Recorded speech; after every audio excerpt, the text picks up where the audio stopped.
Right now, a new government report is calling lawmakers' attention to the rising opioid crisis in America, saying the drug overdoses are costing the country $1 trillion and, more importantly, 100,000 lives every year. The bipartisan report out Tuesday shows synthetic opioids like fentanyl, primarily driven by the overdose epidemic last year, which, again, we saw staggering numbers during this pandemic of drug use. Note that combating the issue is going to take a much more hands-on approach from the federal government. Niall Stanage, White House columnist for The Hill, joining us right now. Good morning, Niall. This report is, in some ways, surprisingly good to see the lengths that government is trying to take to target this. But the report actually mentions focusing in on pharmaceutical production outside of the U.S., where these chemicals are produced and actually end up coming across our borders. What's their tactic?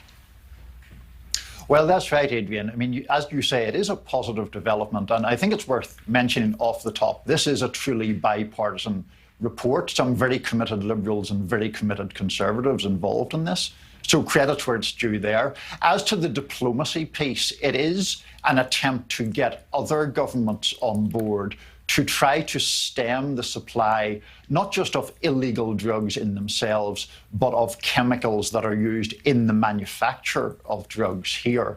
Whether that will be successful or not is a whole other question, but at least it's a piece of the puzzle. Well, and a lot of people are aware of the fact that it's not just the chemicals that cause overdoses. It's the desire, it's the insatiable addiction in our nation and around the world. There's mention of decreasing Americans' demand for these drugs. Exactly how is the government going to do that?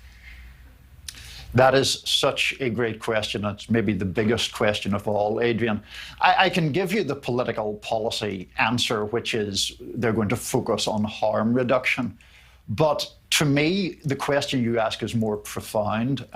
Someone wiser than me a few years back said, the opposite of addiction is connection. And I think right now we're in a time and a culture where there are a lot of forces disconnecting us from each other.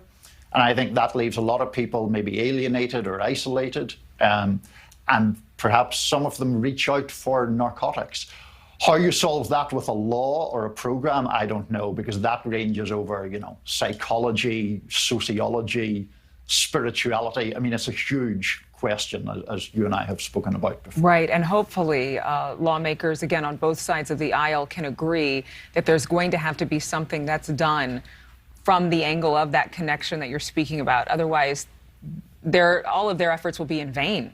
It'll just be surface once again. Niall, thanks as always. Good to see you. Thank you so much for watching. Make sure to click on the red subscribe button below so you can get more of NewsNation's fact-driven, unbiased coverage.